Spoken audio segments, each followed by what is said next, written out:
The rest of the world, SuperSonics Money Transfer has got you covered. With the largest payout network in the Gambia, you can now receive your monies anywhere you are, from Kartong to Koina, with less hassle. Yes! You can receive monies from your family and friends in UK, Europe, USA, Canada, Switzerland, and the rest of the world with our safe, secure, fast, and convenient service that offers you the largest selection of payout locations in the Gambia.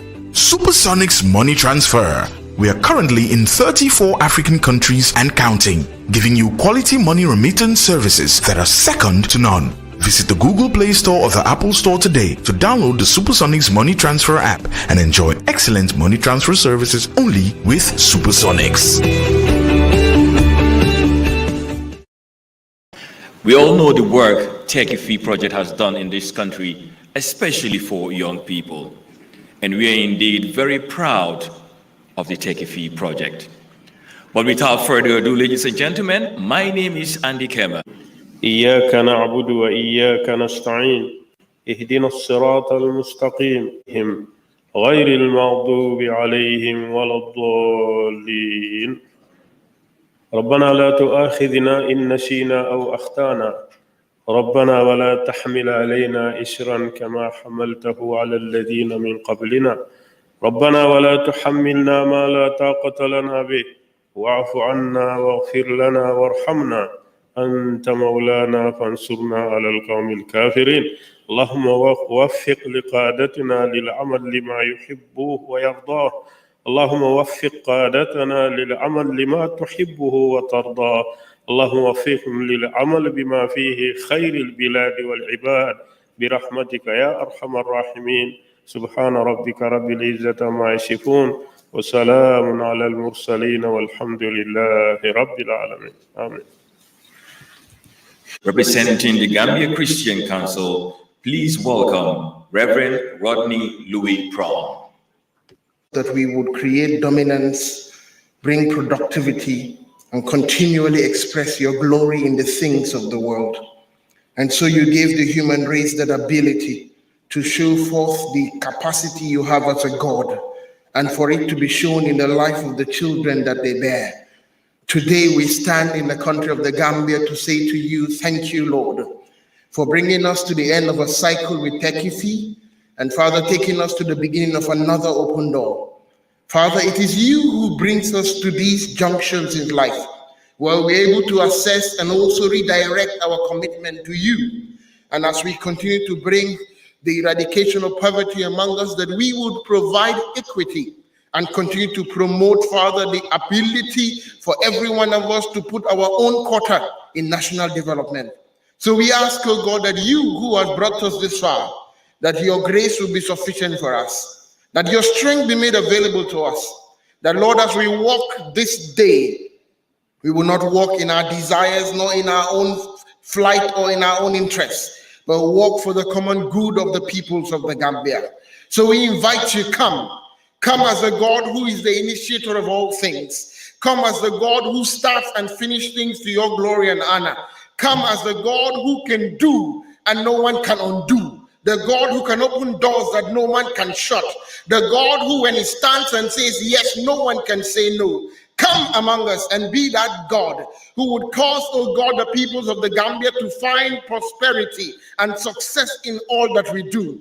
Today we decree and declare that this cycle of Techifi that is closing today will not close on the back of history, but Father, it will live for posterity. That everyone who have appreciated and benefited from this program will see, oh God, their generation and those that come after them benefit and stand the legacy of time in the Gambia. Father, it is not the end of the road. It's the end of one session. So we ask, oh God, that your grace be made available again to us to continue to the next cycle. As we look forward to 2026, let your word come down and let it bear fruit among us.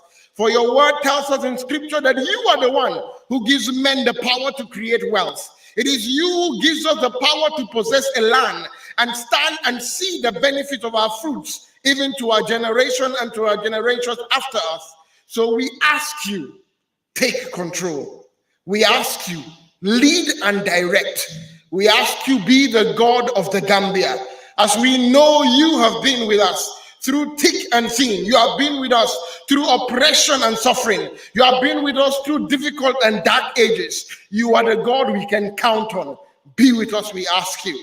We stand here today and ask, oh God, that everything concerning this new plan, as we look to 2026, we commit into your hands. And we ask, oh God, that Father, you would bless it. You would enrich it, and you make it have the potential to go far and beyond, that all the globe would stand tall to recognize that the smiling clothes has arisen to the task you've given them. So Lord, bless this nation, bless all stakeholders, bless our servant leader, the president, bless all of us who will continue to participate in bringing forth prosperity among our people and eradicate poverty, that we would stand tall and all will know that we are your people. Father, we ask this in the name of Jesus Christ, the Son that you've given us, that we may see the expression of what you need for humanity. May we walk in the grace and in the example he had performed. Bless us, we ask. In the name of Jesus Christ, our Lord. Amen. We shall now have an introductory statement by TechIFI representative. Ladies and gentlemen, Ms. Joanna Martins is a project coordinator of IMVF, speaking on behalf of the TechIFI implementing agencies, notably International Trade Center, German Agency for International Cooperation, GIZ, the Belgian Development Agency, Annabelle, and of course, Instituto Marques de Valflor, IMVF. Please welcome Ms. Joanna Martins. EU Ambassador to the Gambia and other members of the Diplomatic and Consular Corps, Deputy Executive Director of the International Trade Center, United Nations Country Team, TechIFI Program Partners, partners from the public and private sector, civil society, academia, media. Ladies and gentlemen, good morning and a warm welcome to you all. It's an honor to have you with us today. In February 2017, the Youth Empowerment Project was launched as a flagship project from the government of the Gambia with the support of the European Union Emergency Trust Fund for Africa to address the economic root causes of irregular migration by supporting youth employment and entrepreneurship and creating economic opportunities in selected value chains. This was at a time when the Gambia had just entered a new era of hope and aspirations, the new Gambia.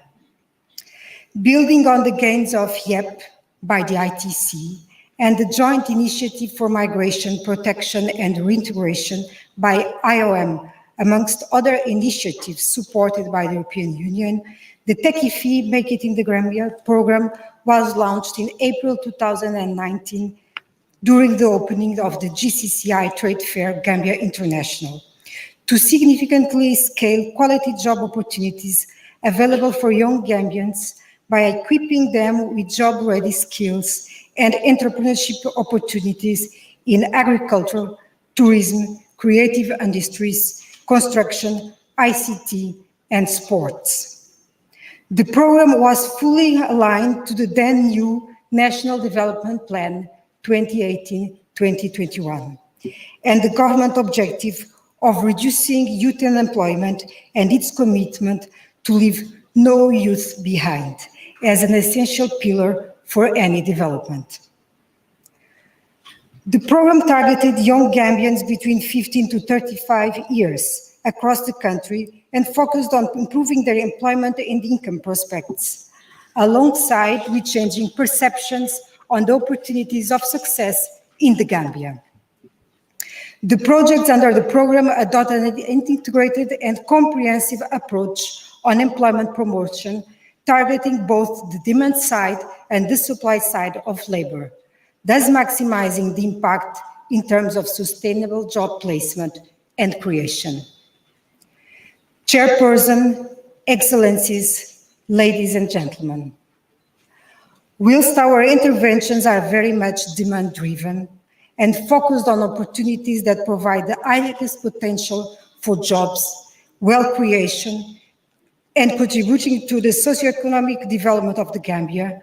Three other key principles that have served us well are engagement by the youth, involvement by the youth, and ensuring they are empowered and encouraged as actors to participate in the implementation and decision-making bodies of the project.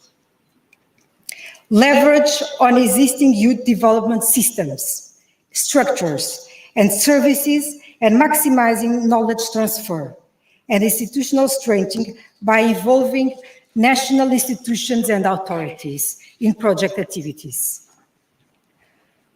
Promote, alongside economic opportunities, a conducive social environment where intergenerational relations are bound by mutual appreciation and valorization.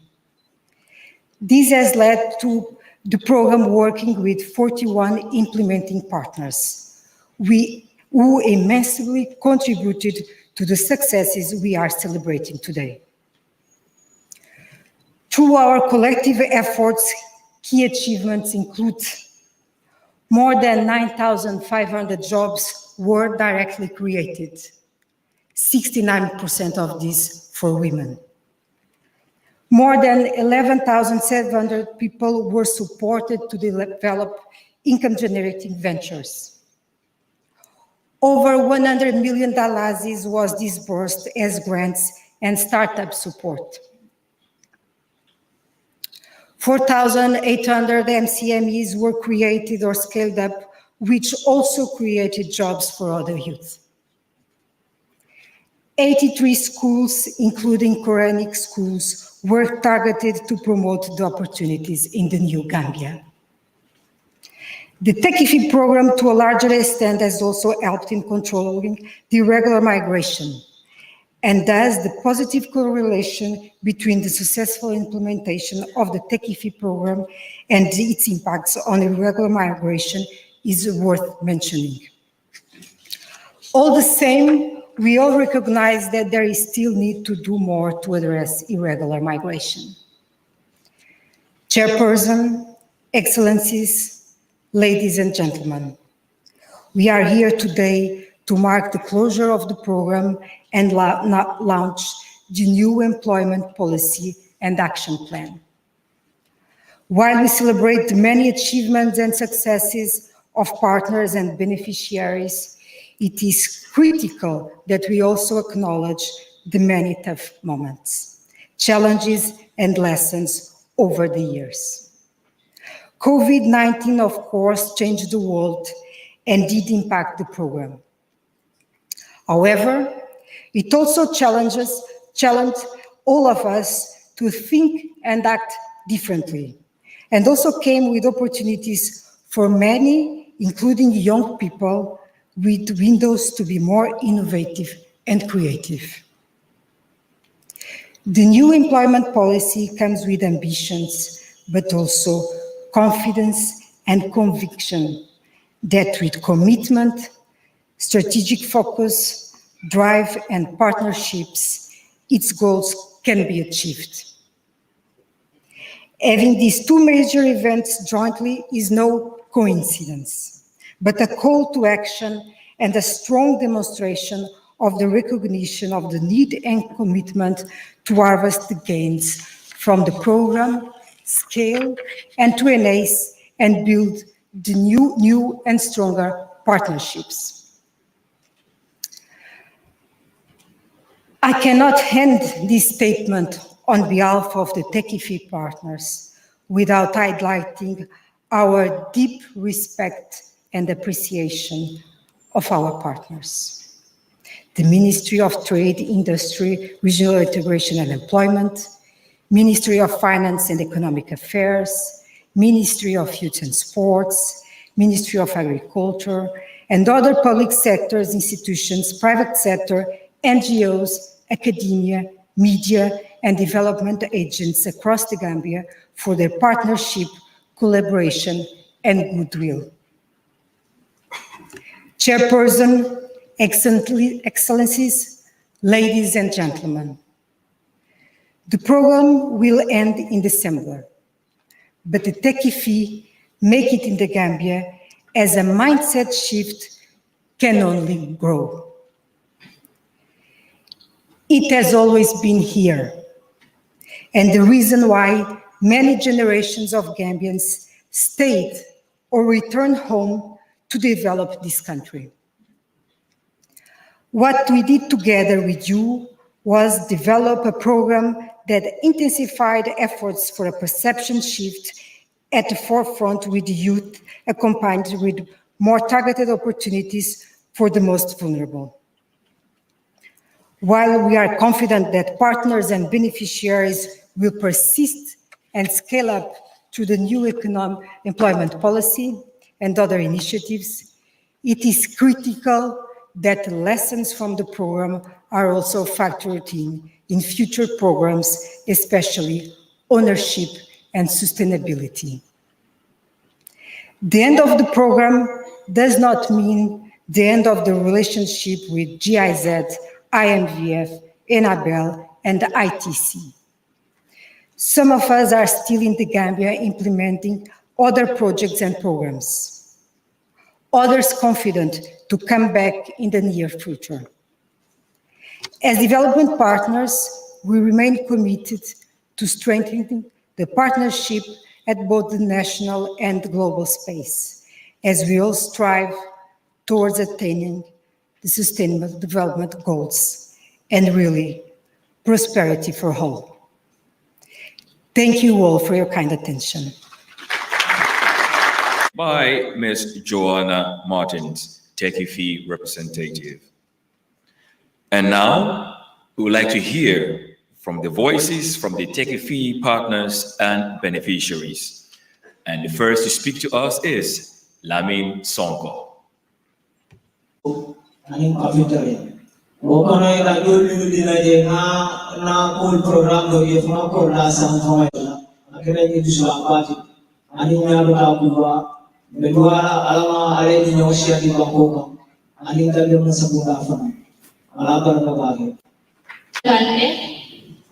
My name is Safia Lukande. I'm from Butakunda village. There is district in Lower River region. I'm the owner of Kandas Agribusiness. Kandas Agribusiness was established in 2019. When I was starting, I started 4 animals. In 2022, the INVA project supported me with the agro grant 250, which represent the 20 rand and 5 euro. The project has really impacted my life drastically. I was able to increase my business. I have self-reliance, self-independent. I can do things on my own. I was able to create a job for one individual, and my sales have increased last year. From 250, I was able to generate 300,000, and which I was able to have 12% profit. The project has really benefited me and benefit my family. On that note, I will seize this opportunity to thank INVA for the support, because without them, my business would have not reached at this stage. And I will seize this opportunity to thank Department of Livestock Services for their technical advice, because they have really contributed towards the success of this project. And the NACO team, because that's where everything started. The application for the approving state. So on that note, my advice to the young people, like the beneficiary of this TTP project, projects are coming, projects are going, and we are staying. Let's make the best use of this support, and we can make it in the Gambia. Yes, we take the ownership. Thank you all. Thank you.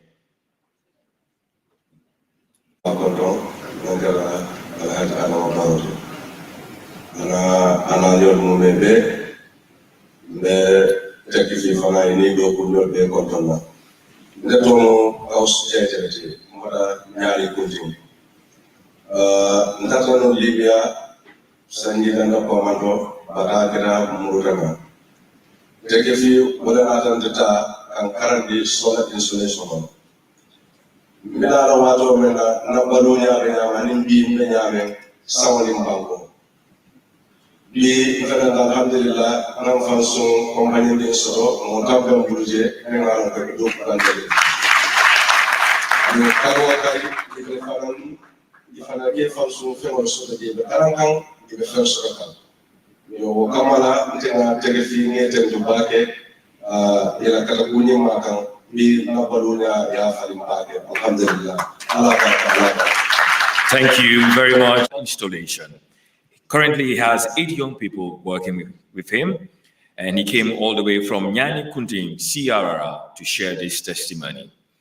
Ladies and gentlemen, moving on, we would like to now call on Fatu Juka Dabo. Gentlemen, I am Fatu Juka Dabo. I am the director of Make 3D, the first 3D printing company in the Gambia, which in the last 3 years has grown to become one of the biggest in West Africa. And we couldn't have done this without TechFee. At the beginning of the COVID-19 pandemic, with support from TechFee, we were able to increase our production capacity and produce over 10,000 face shields for healthcare workers in the Gambia. In order to bring technology to non-tech related fields, we signed an MOU to provide 3D printing services for young Gambian businesses. And to further increase the involvement of technology, we signed a contract to build the capacity of SAPE UTG and the Basse Youth Center in URR. Some of the most significant innovations we have done on the TechFee include the Minkilanka Trail board game, which is a very original Gambian board game that we developed in partnership with other craftsmen in the Gambia, and also building up a mobile solar system that we can deploy to remote areas in the country for 3D printing. With TechFee, over 60 young people have directly been impacted by our project and hundreds indirectly. And our manufacturing capacity, together with our staff in the Gambia, has increased by 4 times since 2019. And we continue to impact the lives of young women and youths. Thank you. Thank you very much. We just heard from Fatu Jukadabo, Make 3D. And now we'd like to call on Masamba Sise. President of the Republic of the Gambia, members of the Diplomatic and Consular Corps, senior government officials, Speaker of the National Assembly, TechFee representatives and implementing partners, distinguished guests, ladies and gentlemen, all other protocols duly observed. I am Masamba Sise, representing Art Builders Association, EBA. With support from TechFee project, Art Builders Association was established with the main aim of promoting the use of art construction technologies, particularly the use of compressed stabilized art blocks, CSCB, which is eco-friendly, cost-effective, and durable. Art Builders Association has received numerous support from the TechFee project in terms of capacity building through a training program conducted at Barrow Art Institute, India, on production and use of compressed stabilized art blocks, plus construction of artists' goals and groups, which 18 EBA members benefited. 17 brand new compressed stabilized art block making machines was also donated to EF, and sponsoring of ongoing construction of our secretariat by the TechFee ITC project. EBA, Art Builders Association, conducted a series of training on production and use of compressed stabilized art blocks in all the regions sponsored by the TechFee project. Due to the support from the TechFee project, over 500 young Gambians now acquire skills on compressed stabilized art block production and machinery. Through the capacity building of EBA members, Art Builders Association members are now employing a lot of young Gambians in the construction industry, and also rendering technical advice and support on art construction technologies. This is all possible due to the support received from the TechV project. On behalf of Art Builders Association, I would like to say a big thank you to the TechV project and all the implementing partners for the support rendered to our association. I thank you all for your kind attention. Babukar Kebe. From the last but not the least, because I came from the new voices of the Gambia Youth Chamber of Commerce. The TechV program, when we started as an institution, we were having the capacity to do a lot of things to support the high demanding of young people in the country. The first support that came was to support the capacity of our institution through management training on project development and writing. We use that skill today to mobilize partners and resources to support young people.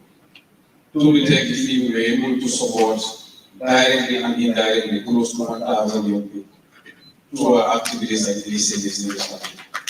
So the TechV for us was a turning stone for our achievements, and we were trying to prove to the Gambia that we can make it here. So the TechV project is truly what really the Gambia needed to turn the entrepreneurship ecosystem and mindset in the Gambia. And I am happy and proud to say today that we have seen a good number, or a pool of entrepreneurs and businesses established in the Gambia are in support of the TechV. Thank you very much. Thank you very much. Statement by the ITC Deputy Executive Director, Ms. Dorothy Tembo. The President of the Republic of the Gambia, President Adama Barrow, Honorable Ministers, the Speaker of the National Assembly, senior government officials, His Excellency Ambassador Papaloni, EU Ambassador to the Gambia, distinguished members of the Diplomatic and Consular Corps. May I also recognize UNDP resident representative who's standing here for our UN family. Partners from private sector, civil society and academia, partners and staff from the TechV program. Where I come from, we have a saying that never forget to also acknowledge those that are your own. So it is indeed my honor to recognize partners and staff from TechV program. May I simply say, ladies and gentlemen, a very warm good morning to you all. It's always such a pleasure to be back here in the Gambia that I have visited over several years, and seeing the difference, progressing over the years is one that really delights, and I feel very honored to be part and parcel of this morning's event, which is important in celebrating the TechV achievement. As the name of the project translates, we made it right here. These are not easy times. We have been pushing forward the programs and other projects that are ongoing, but we also are very much aware that we have been living through very difficult times. Just 1 year ago, we spoke about a crisis of 2 C's, COVID and climate change. This year, the crisis has become a crisis of 4 C's, COVID, climate, conflict, and cost of living. These are all very different crises, and they have affected us in different ways. But there's one common thread here. They all hit small and poor countries the hardest, and they have disproportionately affected the vulnerable groups. A few weeks ago, the United Nations Development Program released the latest Human Development Report. A key observation is that the Human Development Index has declined 2 years in a row. For the second year running, the world stopped making progress against the Sustainable Development Goals. As the report says, we are facing, and I quote, a tailspin in global human development, end of quote. The challenges we are facing are indeed very daunting.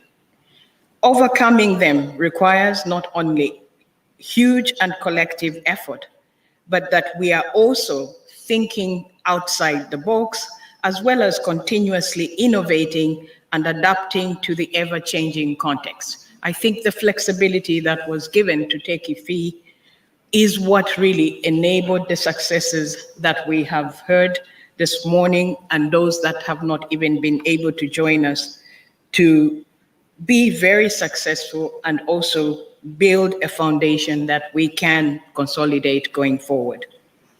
Excellencies, ladies and gentlemen, I have the conviction that the Gambia can and will tackle these challenges and succeed.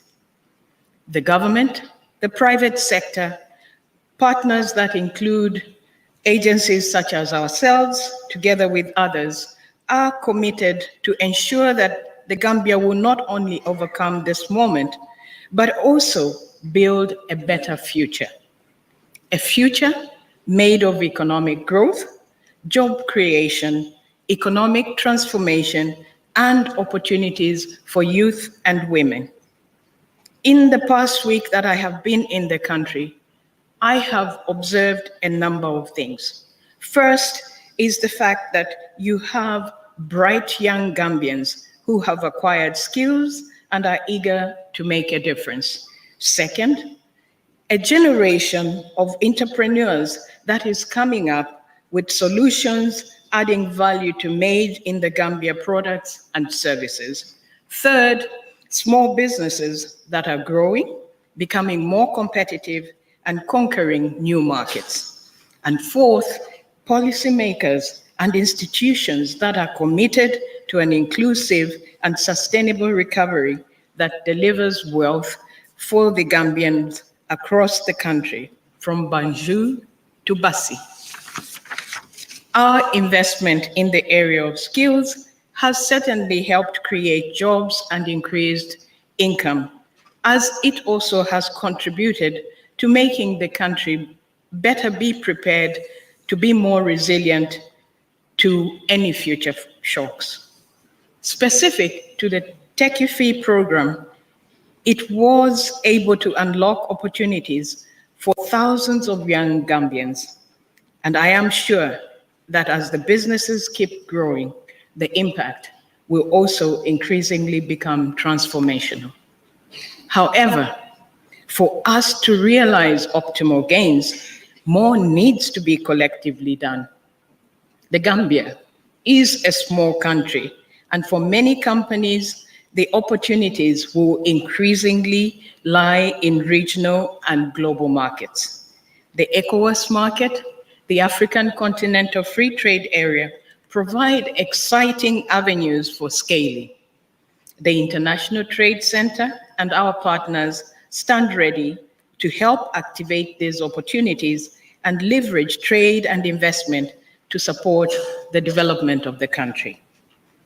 Excellencies, ladies and gentlemen, I am an optimist, and I remain optimistic that not only because of what we have just achieved, but also knowing how it has been achieved. The implementation of the Techifi program is a formidable example of collaboration. Thanks to the more than 40 partnerships with national implementing partners that made it possible to deliver the results.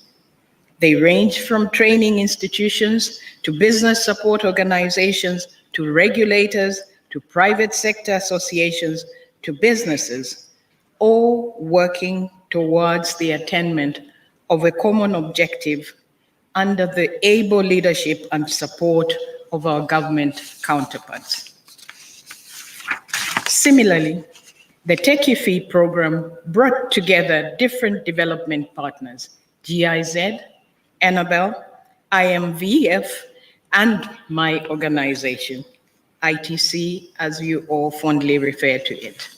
We were all rallying to deliver with a cohesion and integrated approach for the people of the Gambia.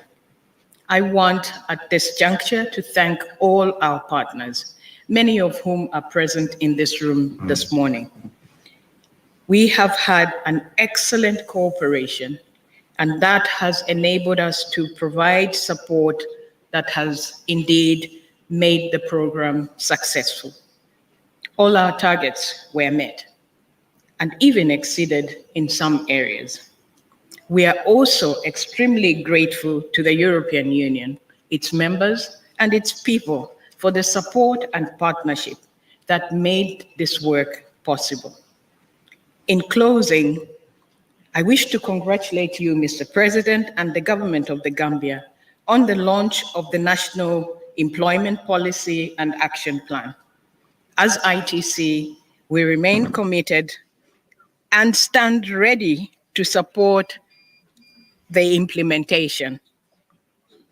Last but not least, I would like to express on behalf of Techie Fee partners our appreciation to your government, in particular the different ministries and institutions, for the great collaboration throughout the implementation of this program. We assure you of our continued support to build on the current achievements and support to the Gambia as we continue to take this great nation forward. The foundation has been laid.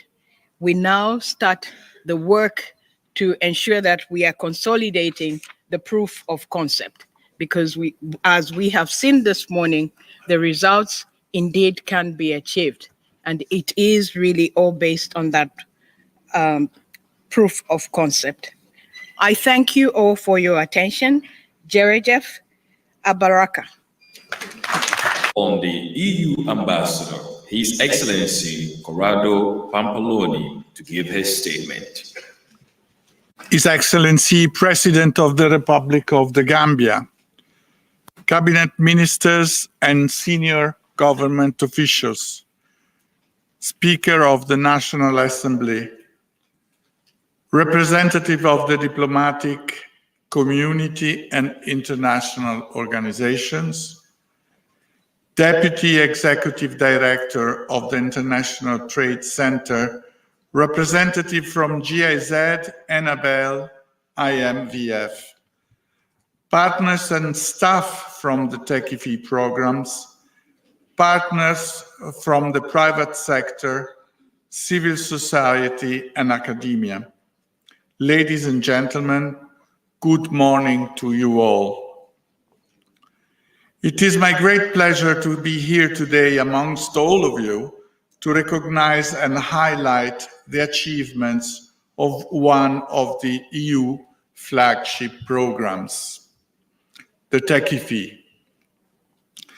The EU partnership with the Gambia, its government and its citizens is based on inclusive and sustainable development. Both the Gambian government and the European Union, as a firm partner of the country, recognize youth empowerment and employment as a strategic priority. In that spirit, that the EU fully supports the National Development Plan, which pursues a private sector-led and a job-centered growth agenda. Our joint Techie Fee initiative is all about ensuring that no one is left behind. It addresses the socioeconomic needs of the Gambian population through improved employment and income prospect, alongside changing perception of the opportunities of success in the Gambia. The Techie Fee program has registered important gains and showed that the combinations of skills training, entrepreneurship, drive, and investment in small business is an effective strategy to create economic opportunities. I am particularly pleased that the program was able to help young people to transform and add value to made in the Gambia products and services. Not later than 3 days ago, I have participated to the opening and packaging hub for small businesses in Banjul, alongside the Honorable Minister of Trade, Mr. Juf. The hub is supported by TechIFI. These are the types of concrete initiatives the European Union will continue to invest in through its various programs. It cannot be stressed enough that being focused on value additions means not just more jobs, but also better jobs. And being focused on training the youth will push them to do more, do better, and do so skillfully. His Excellency, the President of the Republic of the Gambia, ladies and gentlemen, the EU's partnership with the Gambian encompasses a wider scope. We accompany the Gambia towards its democratic transition with supports in governance and the security sector reforms. A great focus is placed on the development of infrastructures such the Trans-Gambian Corridor, which facilitates movement between the Gambia and Senegal, but also within the West Africa. Budget support is an important instrument of our cooperation, which enables deepened policy dialogue and direct transfers to the Gambian Treasury. The improvement of agriculture practice with increased local production along food safety and quality standards enhances the competitiveness of the Gambian agriculture. In our efforts to mitigate climate change, our cooperation prioritizes investments in renewable energy. His Excellency, the President, ladies and gentlemen, we are now wrapping up the TechIFI program, but the TechIFI spirit remains through the many seeds that have been planted in the people, business, and institutions. We are mindful that despite the progress we have made collectively, further investments are needed. We must consolidate the gains, build more resilience, and boost the recovery, particularly for small businesses, youth, and women. The European Union and its member states remain committed to the strong partnership with the Gambia. Moving forward, our new partnership framework for the next 7 years puts increased emphasis on good governance, green economy for sustainable jobs creation, and human capital development to reduce inequalities. Today, the 27th Conference of the Parties to the United Nations Framework Convention on Climate Change is coming to a close. COP27 stresses the urgent need for climate action. The Gambia is already recognized as a climate leader. However, the country is among the countries most affected by the negative impact of climate change. Two main economic sectors, tourism and agriculture, are particularly exposed. The rising sea level is causing coastal erosion that has detrimental effect on the population, especially in the greater Banjul area. It also increases salinity upriver, thereby affecting the quality of the soils. We are witnessing more and more extreme weather events that disrupt society and economy. It destroys livelihood and jobs.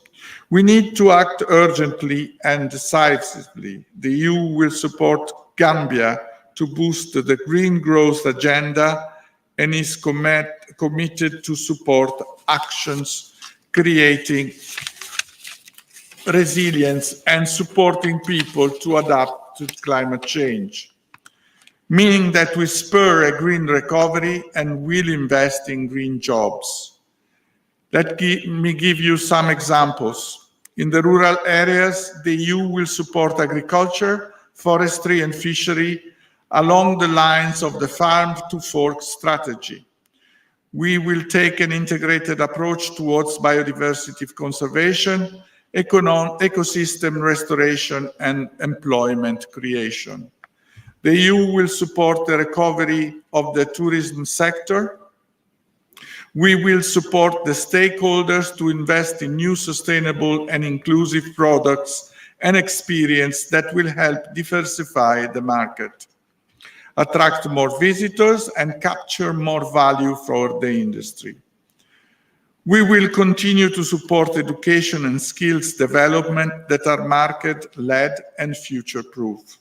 Ladies and gentlemen, I close my statement by thanking the Gambian government and the TechIFI implementing partners for the great work and achievement made.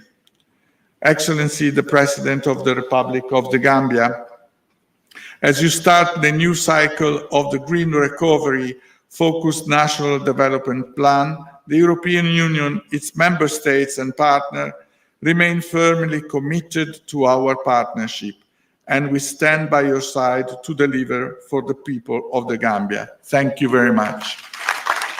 Thank you very much, Ambassador Pampaloni and the entire EU delegation. Your Excellency, ladies and gentlemen, right now we would like to take a quick breather and we would like to have a little performance by Gambia's finest poets. Please welcome on stage Bintu Sane, Omar Champion Cham, Jainaba Toure, and Cherno Gay.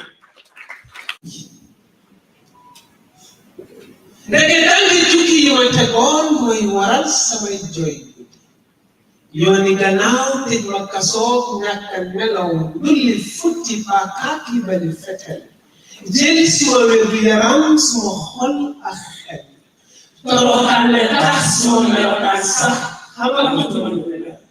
The purchase of the most expensive dignity I never thought I'd accept. We recognize the pain that made you leave. We accept the realities that made it so. We take responsibility for what you believe you have to do on your own. We certify that there is no us without you, and you are the best of us. We regret that you're also a problem side extension of someone's failure to do the right thing generation after you. But we can make it clear. Determination, consistency, discipline, and hard work weigh the little against the many. We make the difference. So let me reflect this vision of clarity. For us to see through, get through, walk through this path from start. The beginning of us, who we are, how we came from homes, from places, our land, the land of us. There was them before us, and there will be them after us. We grow to become pillars for you. What good is a pillar if broken? There's a bond between continents, a bond between bloods, and there's a bond between a nation and its youth. We are a nation. We serve as a consumer, and so we apologize. Apologize for holding you in the statistical numbers we use in budget meetings that justify the amounts of money we spend to find the socio-economic order we could have prevented. We are sorry that you put your dreams on the line you put your lives on the line for dreams that became nightmares. Sorry that your brothers got married in empty coffins. Sorry that you came home and got cast out by your own people. So you've been tried and tested through trial and error. Those scars that you carry on your body, they are marks of honor, because one can only become a million when it is followed by 6 zeros. And so, the hero of your story is the man in the mirror. Overseas as aspects is a shadow of what we foresee. But as great as our homes or the great people we want to be, we be much more respected and here, and we be more free. If the fruit is what you're looking for, be your own tree. Because we grow with dreams to have goals of making it, with no thought of right ways in our space where we have which is too much to build us, yet empty hopes of investing here. Yes, it's okay to dream. Let it consume you, but not too much. Let it not drift you away from reality, because you need reality to help lead that dream. We mend its broken walls and lay foundations that blend in perfectly with its scars. We become those scars. And so we really apologize. Let us reflect on what the government has to say. The conversation with a man. When he gave up, left all he had because he got too upset with the system. And I heard him tell the system that even if he was given the chance, he would leave again and again because he has lost hope in these jobs. You are the last line of defense. We have to protect the young people of this country. So you have to erase this circle of tragedy and teach the rest of us that we can make it here. All we have to do is take advantage of the opportunities available. GIZ, IMBS, ITC, take it easy. Can you see? Because I can see. Then do not wait on the government. Masafulata Bekelano. Hanisa Bekelo is a Kebeliano. What the Mechole la Semboti, what a Busilano. Fonse Nabiti and Tositi, Kodiba, Keso, and Keso Yiti, a Jamutam, Fana Janamuta, Montenato, and Montelano. Because the magic line is we can all make it here. Today is your tomorrow. The present is the future. And you have all the tools you need to make it a great future. Def coffee, am coffee, tekifi, dekachi, dekabi, dunnachi. Welcome home. President of the Republic, Mr. Adama Barrow, morning to the Honorable Speaker of the National Assembly, and honorable ministers that are here present, trade and finance, and the civil service reforms, and well, all the other ministers are here. We want to also extend our morning greetings to the Deputy Executive Director of the International Trade Center, and to the EU representative, and the UNDP and UNFPA representatives that are here. To all the invited guests and dignitaries, all the other young people that are present, beneficiaries of the projects that we are closing today. Good morning from the ministry and to from all of us that are here.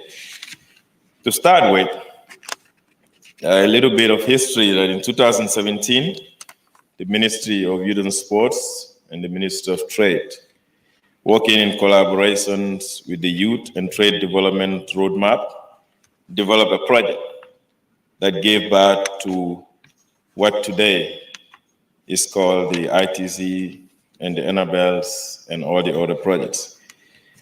At the time of development of these projects, in 2017, there was a lot of hopelessness among young people of this country. There was a high number of young people who have decided to leave the country and go to Europe through what we call irregular migration or back way. But there was a number of young people that were returnees and didn't have much to do. These projects came in to change the lives of those young people.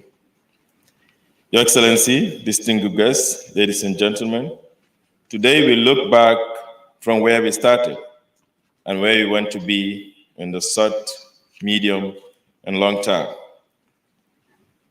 And we are happy to report that despite all the challenges that I mentioned earlier, young people have reasons to stay in the country and utilize the projects that are available to them.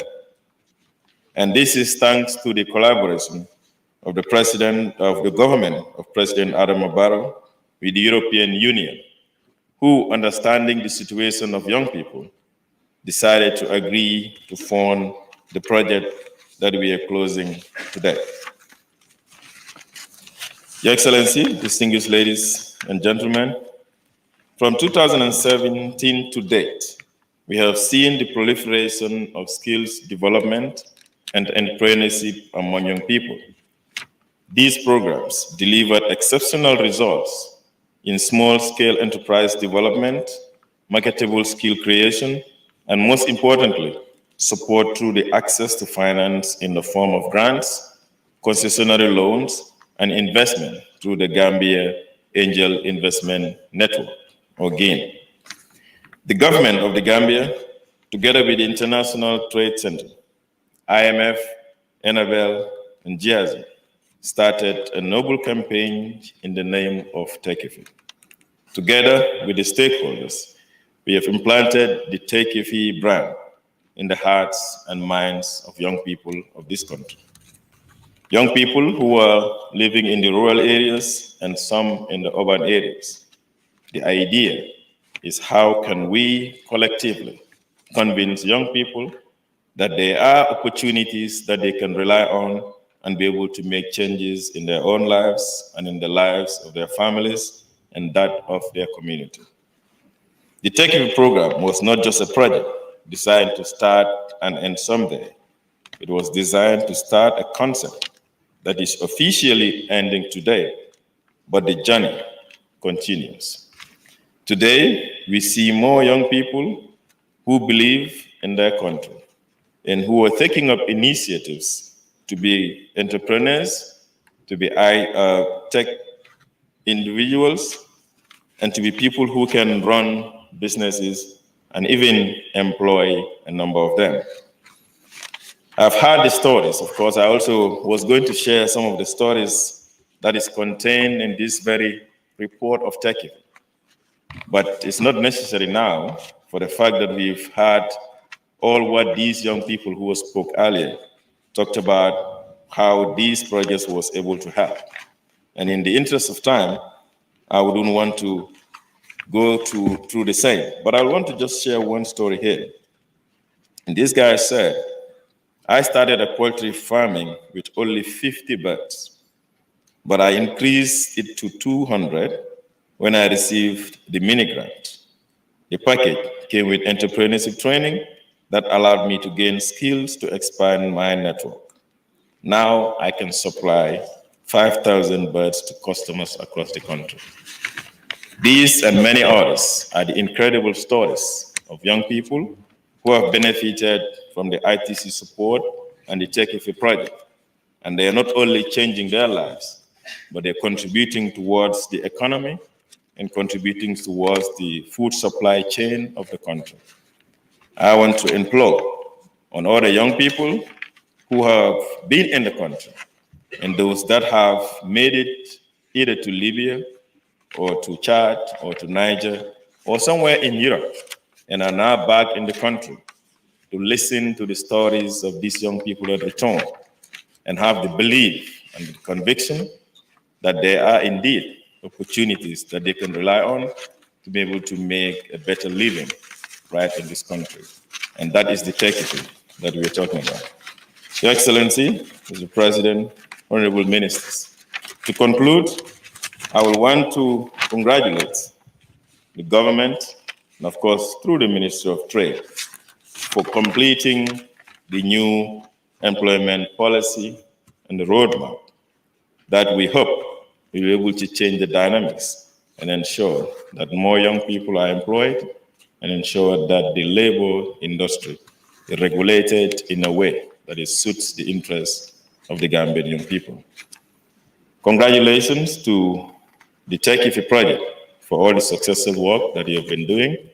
And of course, thanks to the EU and the International Trade Center for the support over the years. As a ministry, we appreciate and applaud the support that you've provided to Gambian young people.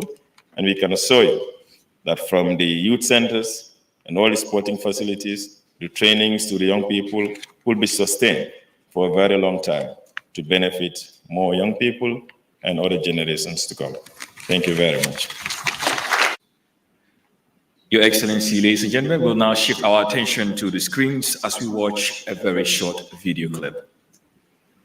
I want to talk techie, whether one wants to take the risk of traveling through irregular migration route to lose your life, face any other hostility, or whether you want to take the opportunities that are available for you in the Gambia to make it here.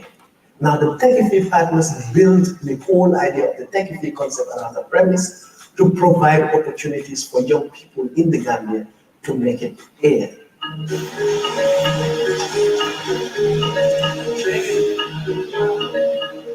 TechEV is about that is, you can make it at home. It's simple, that's the concept. You know, it's to give young people hope that they can be able to better their life in this country without risking their life to cross the Mediterranean Sea. So when the TechEV program started almost 4 years ago, we were facing huge youth unemployment. So it was important to address this situation, and the Tekifi came with some answers or opportunities in this regard. So with funding from the European Union through the EU Trust Fund for Africa, the government of the Gambia is supported by the International Trade Center, NAGL, IMVF, and GIZ to implement the Tekifi program, which is running for 4 years. And intervention is also done through local institutions we call implementing partners, who are retaining the knowledge, the best practices of the whole concept of delivering quality and relevant service to young people of the Gambia, either on entrepreneurship or skills development, or even access to finance.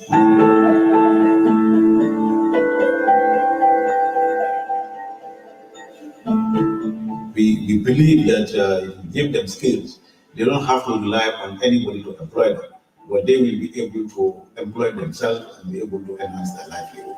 And this is why we thought that skill training is very key. When I came to Gambia, I was frustrated because I spent a lot of money on the journey and I couldn't make it. So since I came, I was desperate, believing that I would not make it and I have no hope. And then later I was introduced to a skill training that was funded by YEP, wherein I have learned a skill based on satellite installation and programming. Here I am now making my own money, that made me not to rely on anybody again. The Tekifi project came about supporting the Dance Gambia Championship Initiative 2018 to 2019. And when they came on board, it wasn't just about dance competition, it was about equipping the youth with the right knowledge of entrepreneurship. And that was why we introduced performing arts entrepreneurship training, whereby we talk to the young people and teach them technicalities. We benefited from the trainings, that is the capacity building training, from tour guiding training to tour management operation, which we are in operation as of now. I got my first poultry training with YEP through the POOM, the Netherlands Senior Experts, because in that training we were able to do both the business aspect and then also the practical poultry management aspect of the business. And then this was also help us in our daily management and then our daily record keeping in line with poultry management. So we are taught on how to penetrate the market and then also how to make good profit from the poultry production as well.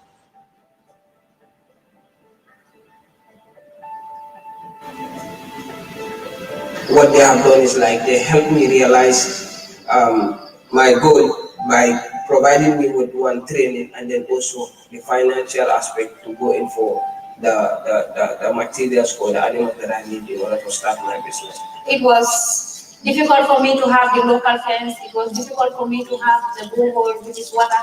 It was difficult for me to have a structure where I would try to put all the materials, and when I have someone working for me to stay here to see that the place is secure.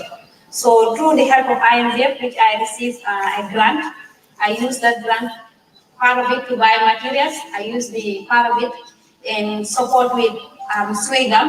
They construct this borehole for me.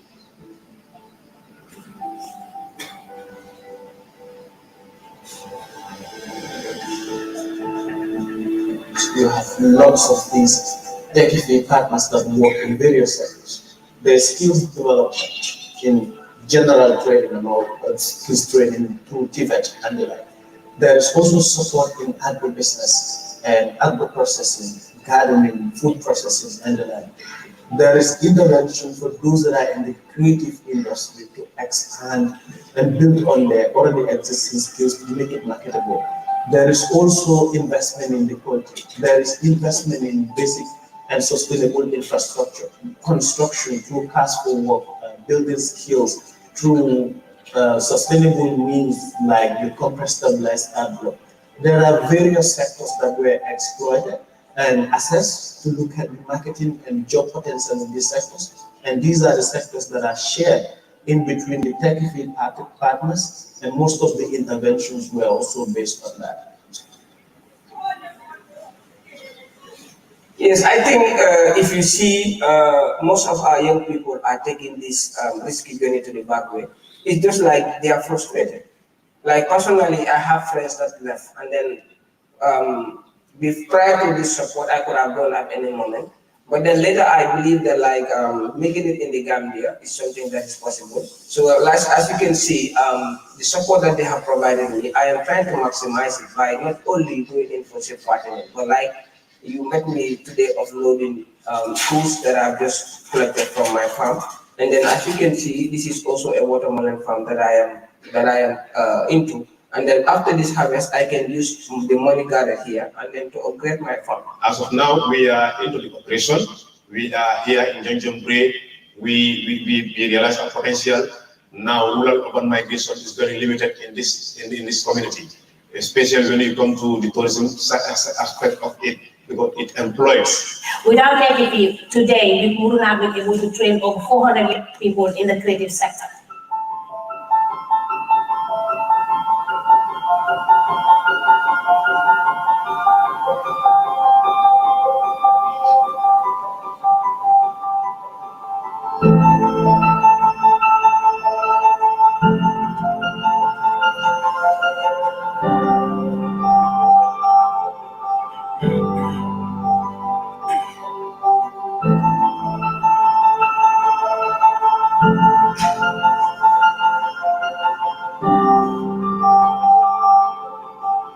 We were able to support over 7,000 young people to complete professional relevant training programs, skills training program through the TVET. And we've also, with support from 41 national institutions, supported the government of the Gambia in creating over 9,000 jobs over the duration of the program implementation. The TechFE initiative is perceived to not be a project or a program. It is a belief. It is an idea that resides in people, that resides in the over 41 institutions that are implementing the program to support young people to have skills, to support young people to have jobs, and to support young people to unlock their potentials to create wealth. We have realized that people have the belief that they have to start making it in the Gambia. If opportunities to travel will come, so be it. But everything starts from somewhere, and this is the Gambia, and this is where we are starting.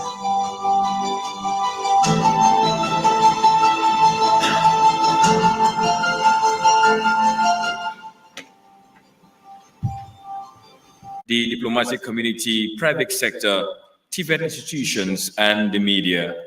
Their collaboration to implement the TechFE initiative was impressive, and all is geared towards supporting the government in creating a conducive environment for the creation of decent jobs and employment opportunities. We shall now listen to a statement to be delivered by the Minister of Trade, Industry, Regional Integration and Employment, Honorable Babukar Usmailaju. Of the occasion. Your Excellency, the President of the Republic of the Gambia, Alhaji Adam Barrow, Honorable Speaker of the National Assembly, my colleague, cabinet ministers here present, Chief of Staff, Office of the President, Chief of Protocol and Staff, Ambassador Pompoloni and Deputy Executive Director Tembo Dorothy, our guests from the UN system led by the UNDP resident representative, other members of the Diplomatic and Consular Corps, our partners from ITC, GTZ, the TechFE group,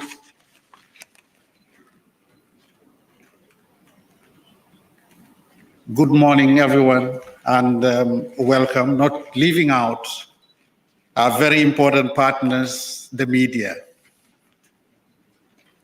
It gives me great pleasure this morning to participate in this ceremony marking the closure of TechFE as a program and the launch of a new National Employment Policy and Action Plan 2022-2026. As we gather here, Your Excellency, to look at this very important project focusing on youth and women, we are also welcoming you to the launch of a new National Employment Policy Action Plan designed to address the challenges of youth unemployment as a successor of the TechIFI. The National Development Agenda recognizes youth employment and employment of strategy as an employment priority, as a strategic priority. Let me take that again, a strategic priority, and the government of His Excellency the President commits to creating the requisite environment conducive to realizing the objectives enshrined therein.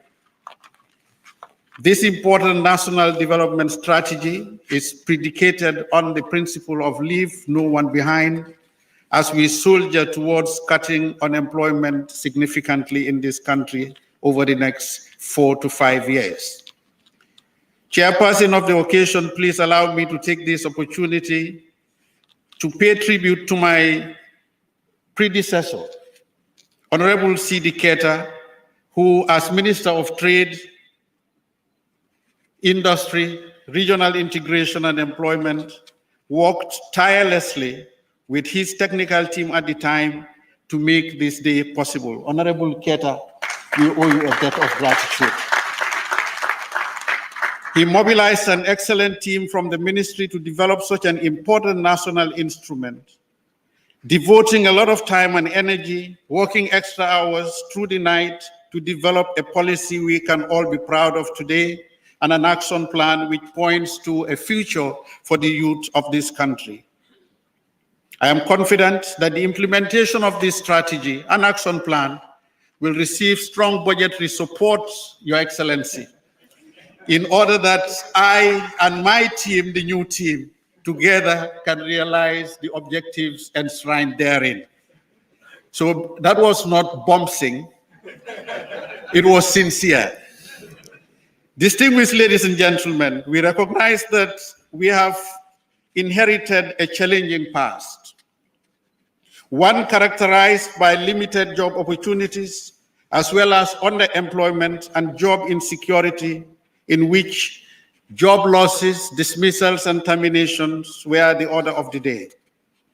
There is equally little or no doubt that the uncertainty that accompanied the phenomenon partly became the push factor that precipitated the mass exodus of our young Gambians through the back way in search of opportunities abroad. This situation has compelled many of our young folks to embark on irregular migration that has resulted in despair, suffering, and worst of all, loss of lives. The government, led by His Excellency President Barrow, is committed to turning the tide and creating attractive opportunities at home. As we vehemently frown over irregular migration, we also recognize that it is equally a natural phenomenon that has been with us from the beginning of times. Notwithstanding, my ministry will continue to work on strategies to ensure those embarking on any form of migration do so in a very safe and conducive environment with dignity underpinning it. Distinguished ladies and gentlemen, Your Excellency, in the National Development Plan of the Gambia government, the Ministry of Trade, Industry, Regional Integration and Employment has committed to making the private sector the engine of growth, the main thrust of our development strategy, as well as ensuring that the youth and women are included. The Ministry of Trade also considers MSMEs, which are the micro, small, and medium enterprises, as the bedrock of our strategy to spur economic development and growth. These businesses are very important drivers of economic growth and innovation and value addition. And my ministry will work arduously with them, with partners, to ensure we provide an environment that allows them to thrive and remain sustainable. To achieve our development objectives, we must also invest in the knowledge and skills of women and youth in this country. We need to build the technical and vocational skills that reflect the needs of industry in the present as well as the future. Development requires continuous human capital development for its sustainability. In addition, we must complement these investments with business development support services that encourage and facilitate the creation of self-employment. Your Excellency, the year, but most particularly the TechIFI program, came at the right time as they provided a market-driven approach to skills development, as well as provided the right sets of support for business development. The interventions allowed us to significantly expand that enabling support to young Gambians across the country. They equipped youth with job-ready skills and entrepreneurship opportunities in traditional sectors and helped diversify the Gambian economy by supporting new sectors, including the creative and digital services industries. The results were possible thanks to the partnership with many national and international partners that have already been enumerated here. It's important that we sustain these gains and further embed them in our institutions as we look beyond YEP and TechIFI. This brings me to the new Employment Policy and Action Plan 2022 to 2026. The policy gives us the opportunity to consolidate the achievements and gains registered under the projects His Excellency is about to launch. It sets the foundation to scale our efforts in support of employment creation. The policy comes with a series of action plans to be implemented over a period of 5 years. Those strategic actions are either already included in sectoral strategies and programs or harmonized with other government interventions for accelerating employment creation. The main object of the new policy is to promote and sustain gainful employment for our young and the enthusiastic population, which we are made to understand constitutes a significant proportion of our population. That way, we shall be responding to a growing youthful population that is becoming increasingly impatient because, as Chinua Achebe put it, or if I should paraphrase, they are no longer at ease. Furthermore, the policy will step up investment in skills development to improve employability in line with industry trends and needs in the private sector. I am not talking about jobs for today, but jobs for the future. It will reduce significantly the mismatch between the outputs of training institutions and the needs of the labor market, which remain a challenge in addressing unemployment and underemployment in our economy.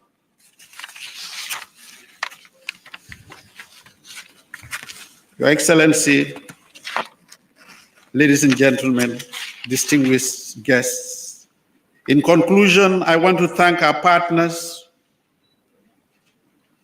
all of them, 41 I am told, so you will excuse me for not listing all of you. But I say thank you all for partnering with the government of the Gambia, allowing His Excellency to settle, allowing His Excellency to make it possible to create a very conducive environment that we require to anchor the development that this country requires through the youth and women, ensuring that we pay attention to the requirements of climate change and all the global phenomena around us. On that note, on behalf of the staff of the ministry, I thank you for your kind attention. Your Excellency, thank you for joining us. Babakar Juf, Minister of Trade, Industry, Regional Integration and Employment. Ladies and gentlemen, at this juncture, we would like to take another quick breather as we have a very short musical entertainment. And I'd like to call on a very dynamic team. We would like to call on Gambia's very own brother and sister, Barha Macham and Maria Macham, backed by the SLA choir, with Kora Maestro Ansu, who will be backing them.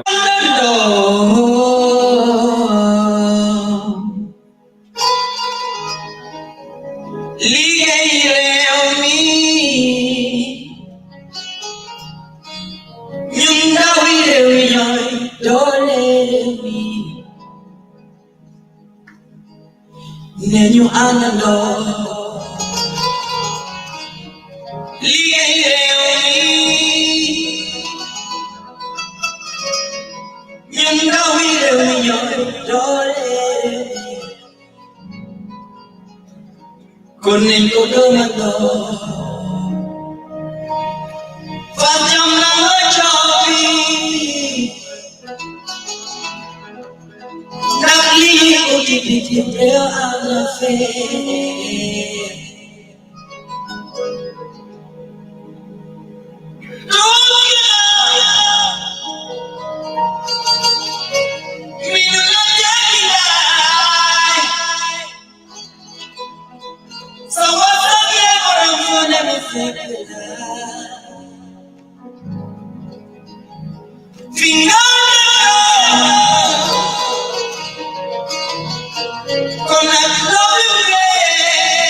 Everybody say,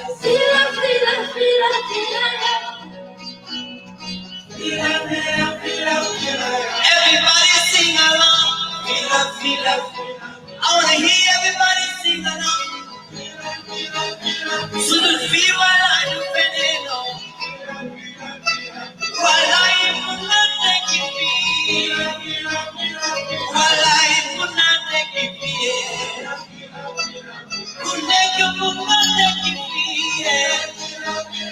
Could make them a yo. So the feel veneno. Feel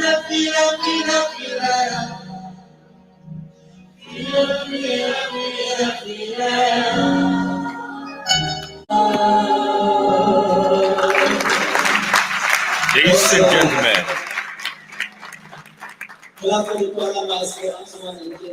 2022-2026 National Employment Policy and Action Plan. Your Excellency.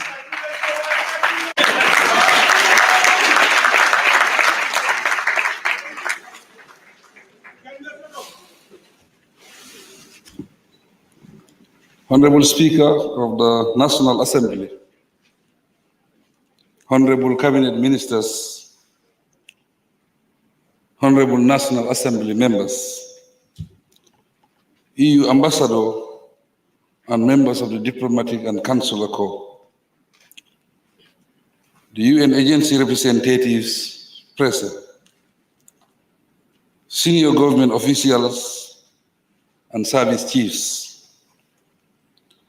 Deputy Executive Director of the International Trade Center.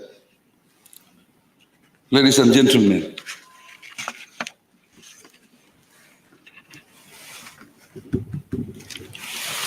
after listening to everybody, every successful man has a story to tell.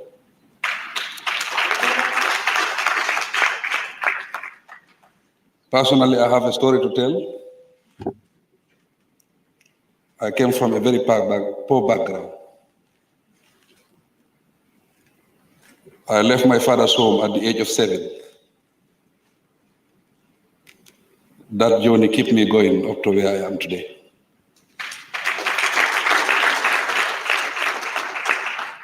I traveled to England. I spent about 3 years. I was working as a security officer in England. And I used to walk an area that is very far where I live. Maybe if people who are familiar with London, I used to work at Twickenham, and I live at East London. I traveled by the bus.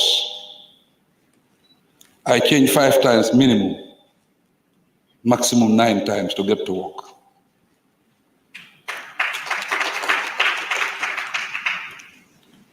It takes me 3 hours to get to work and 3 hours back home, that's 6 hours. And I work 15 hours. So I have 3 hours only to rest. That is the story. But in 2006, I took a bold decision that I have to come home.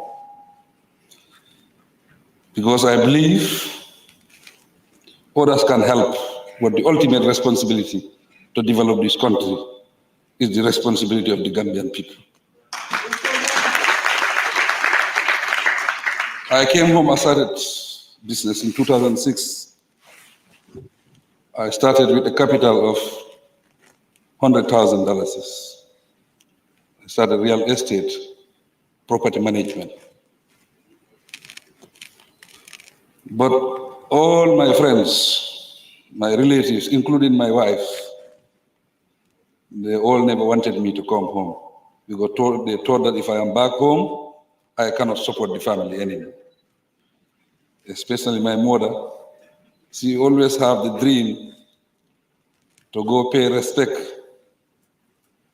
to the holy land that is Mecca.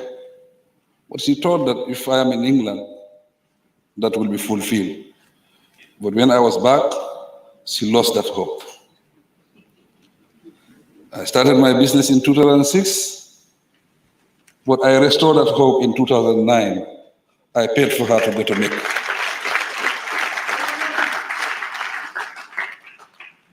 But what advice I will give our young people? If you are in business, you have to have self-belief. You have to be hardworking. You must be honest. Let's underline that you must be honest to succeed in business.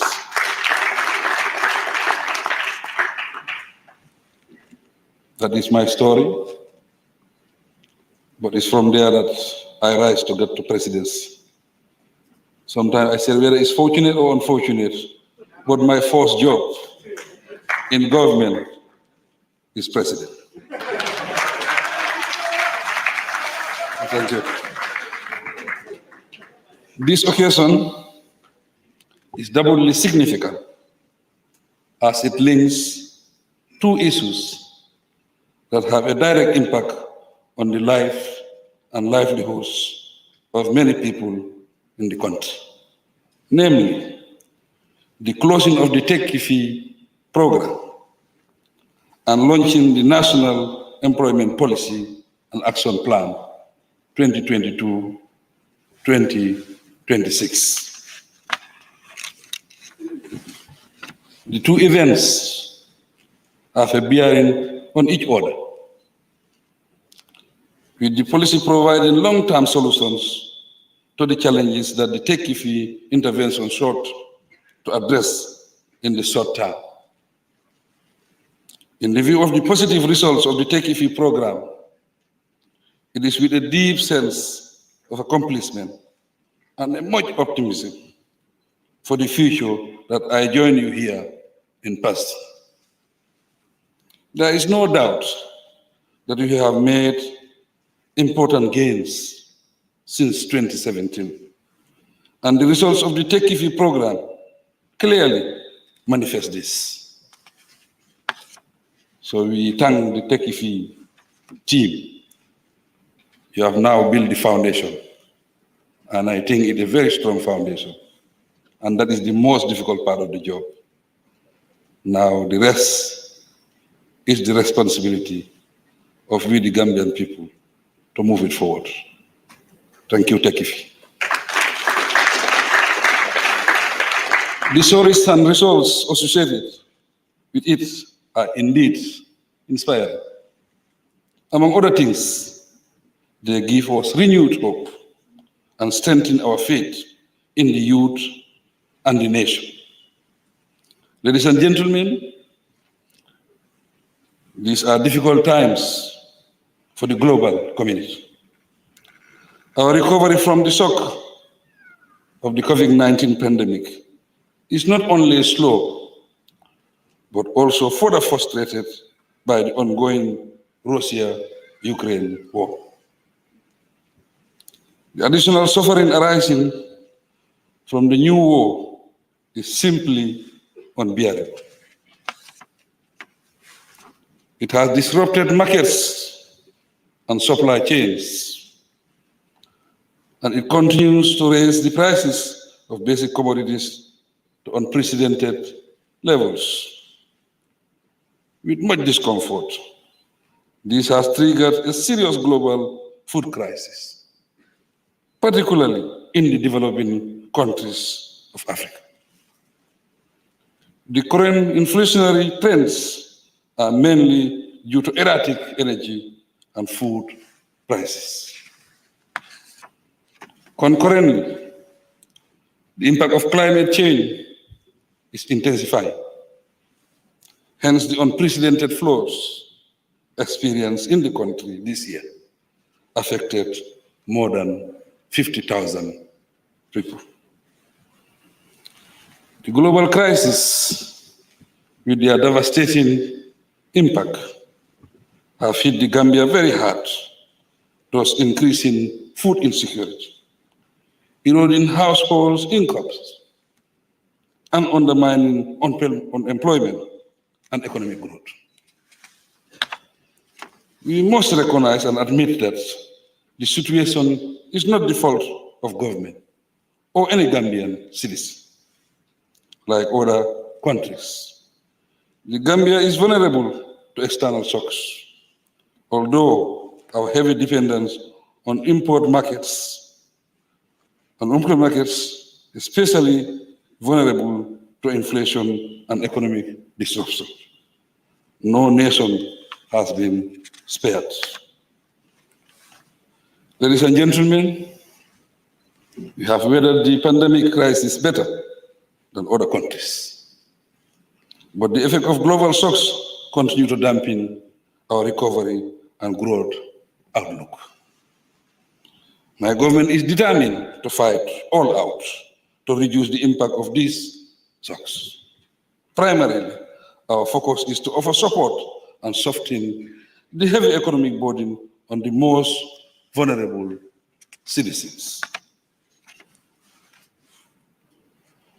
For much reasons, we subsidize essential commodities and provide cash transfers to those in need through our social protection programs. In these difficult times, we must rely on one another. The biggest strength of Gambians lies in our peace, our solidarity, our respect and compassion for each and other. We support each other and lift each other in times of need and must maintain these values as our social safety net. As we mitigate the impact of global crisis, the government will continue to invest in a better tomorrow. We are committed to strengthening our resilience and making the economy less vulnerable to external shocks. This can be achieved through well-targeted, people-centered, and infrastructural investments. Such strategies have the potential to make the Gambia stronger, more productive, more competitive, and wealthier. Ladies and gentlemen,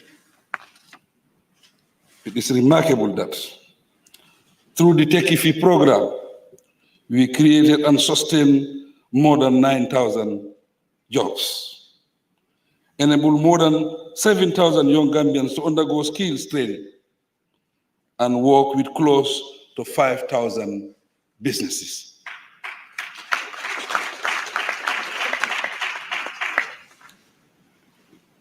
This is unprecedented. These are figures, scientific figures. So we thank the Techifi Group for the support.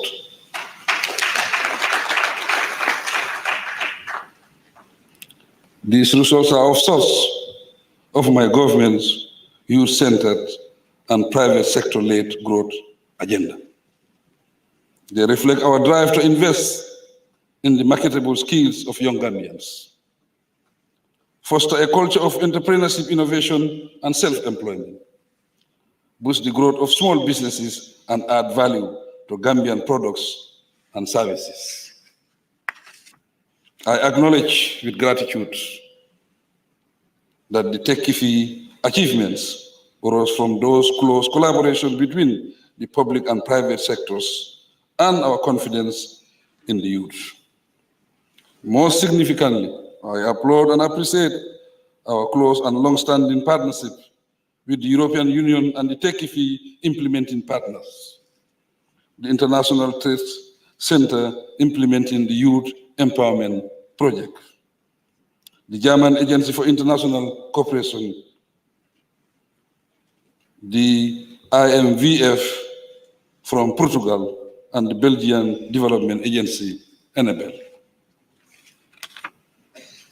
To build on the project achievements, upscale the results, and cement the foundation of our job center growth agenda, I am delighted to launch the National Employment Policy and Action Plan 2022-2026.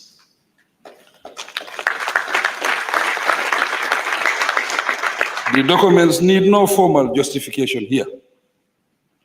Employment creation has been a top priority for my government since 2017.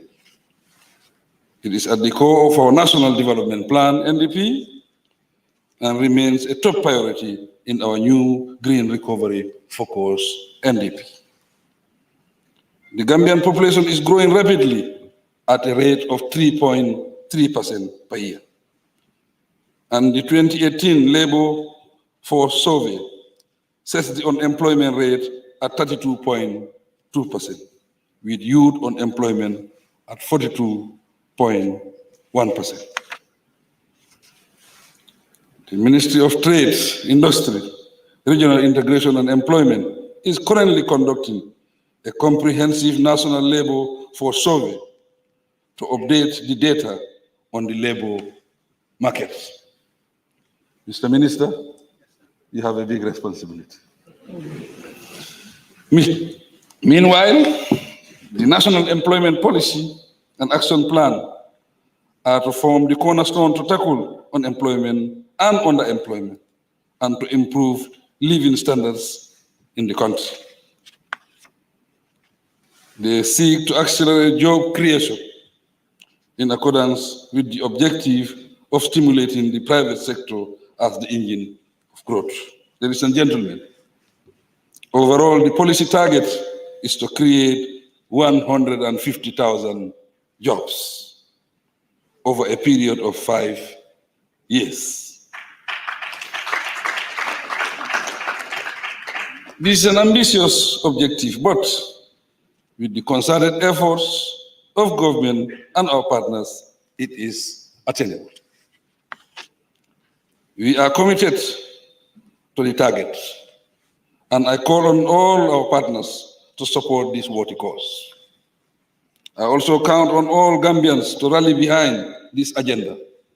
Together, let us work with our institutions and businesses across all sectors to transform it into reality.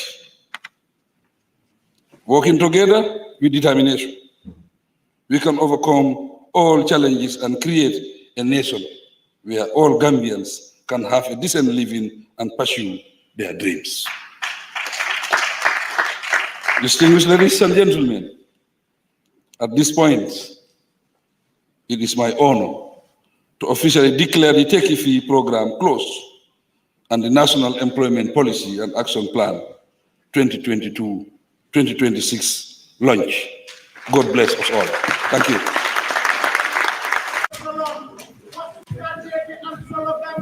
Thank you very much. And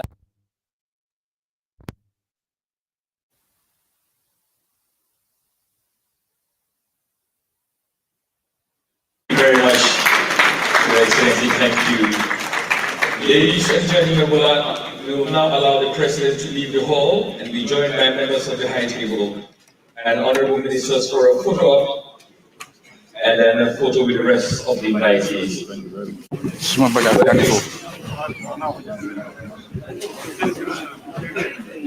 They'll give you a bag. Americans is a project book. What I have told Muhammadi, on the Burma Duke, Kajakala, and I got them to welcome the Chinese state. Minister of Youth. You just for you welcome. Welcome. Your Excellency, please bear with us for another 1 minute. We take another session with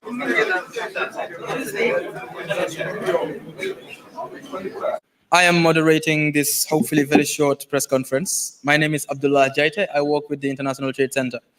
Up here, first, I have Ms. Joanna Martins from IMVF, and I have PS Damfa from Ministry International Trade Center.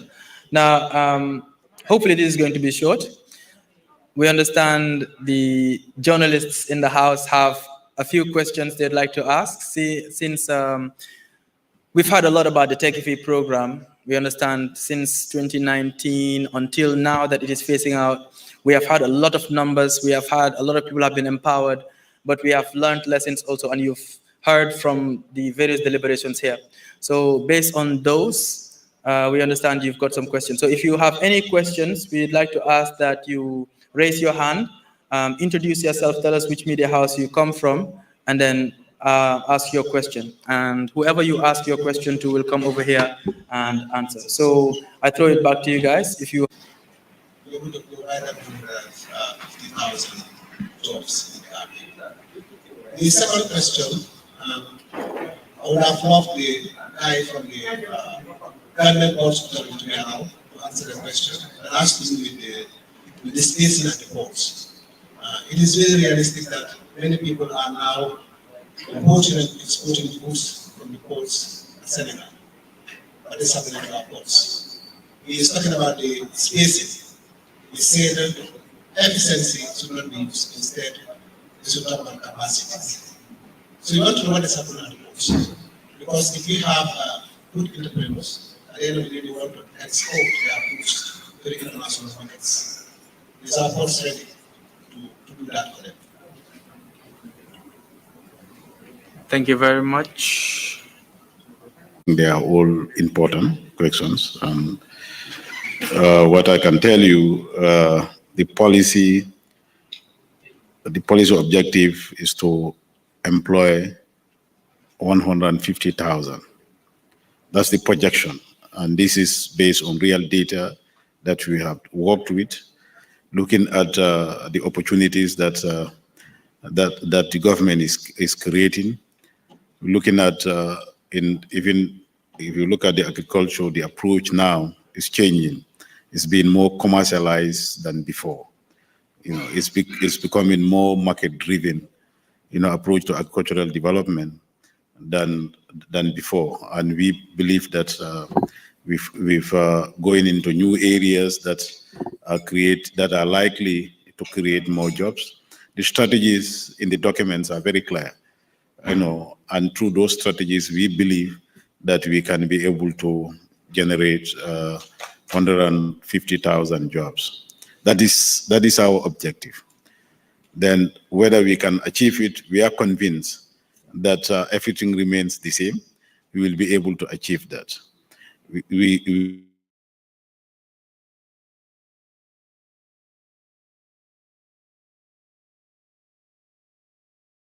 look at forestry, we're looking at even the ports that you are talking about, because ports is a very big lever, for change.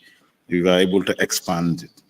And the work relating to port expansion has gone very far now. We are expecting that next year we will see next year, inshallah. There is a PPP arrangement that is almost finalized. In fact, we are expecting that before the end of this year, that will be finalized. But that's the ultimatum that is given even by the president. It has to, we have to have the PPP, already on board as far as the port expansion. Thank you.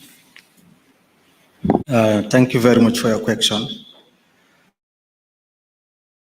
I think what we have is taking what we call a result-oriented skills training program.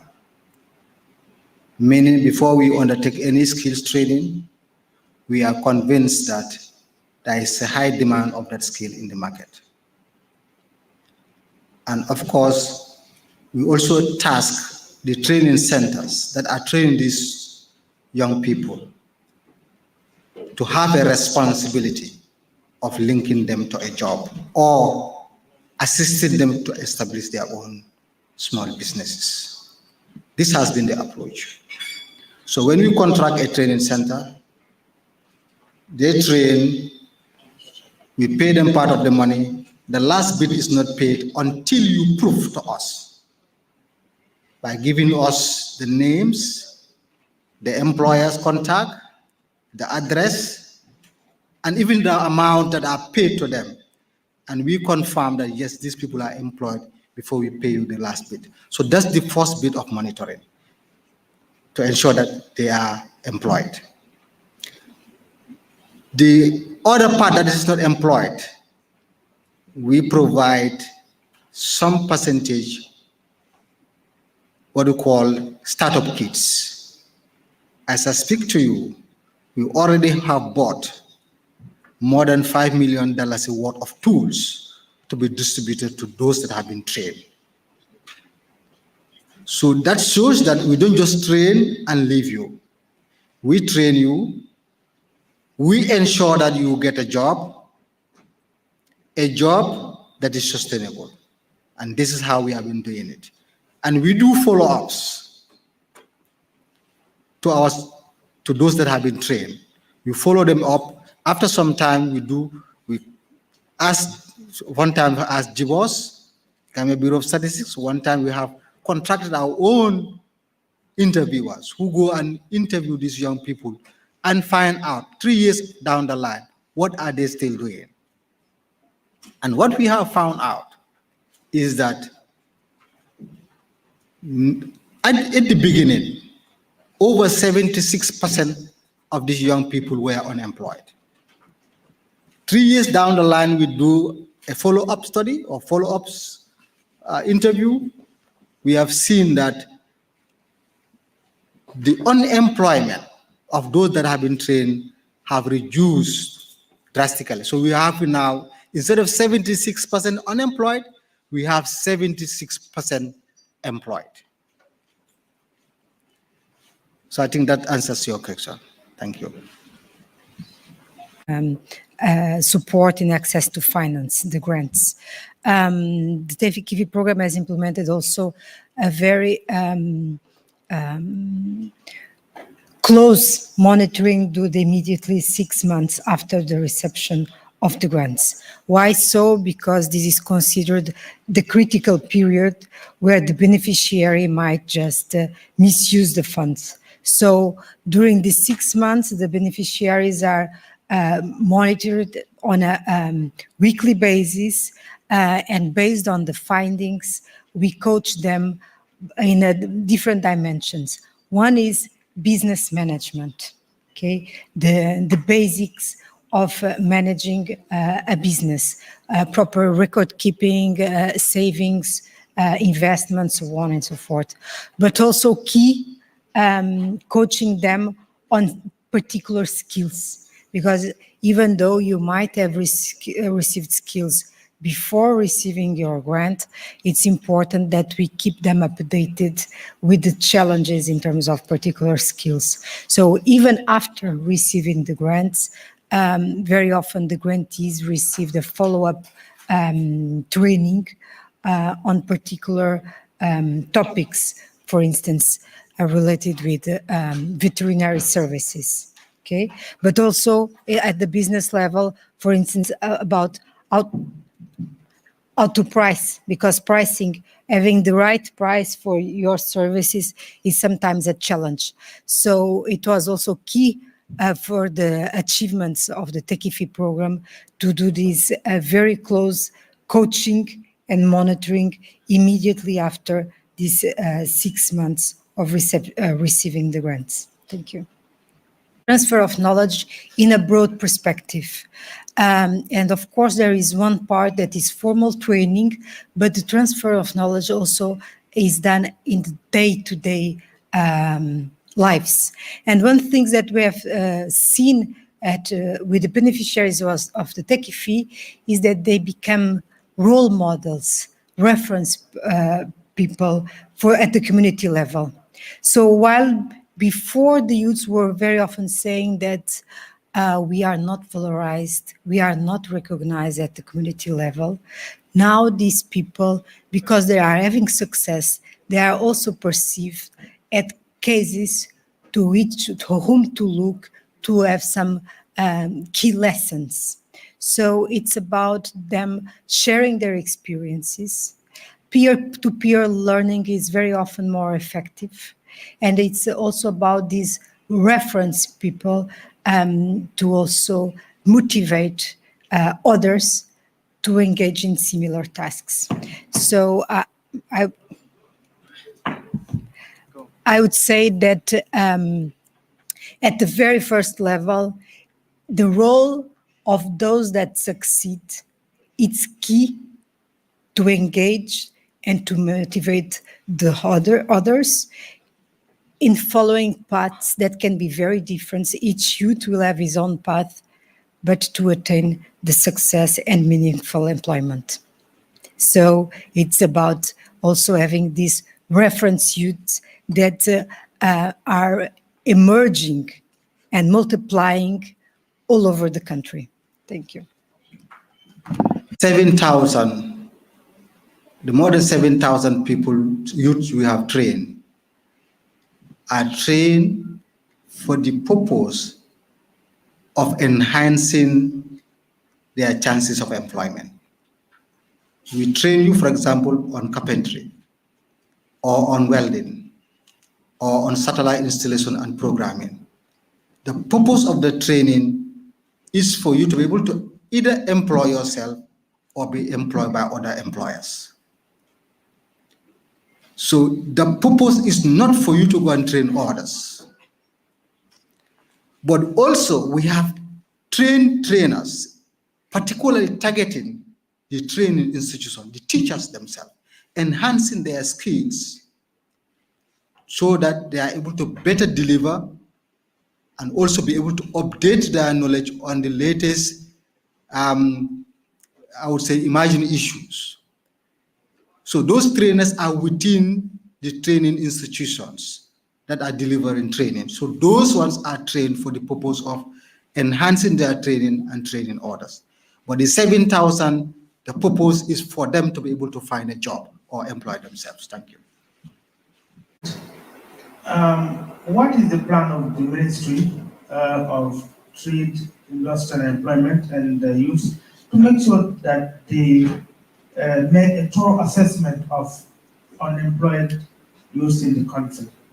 Because all these projects and all these achievements that we are hearing, it seems it's not reflecting on the ordinary people used in this country.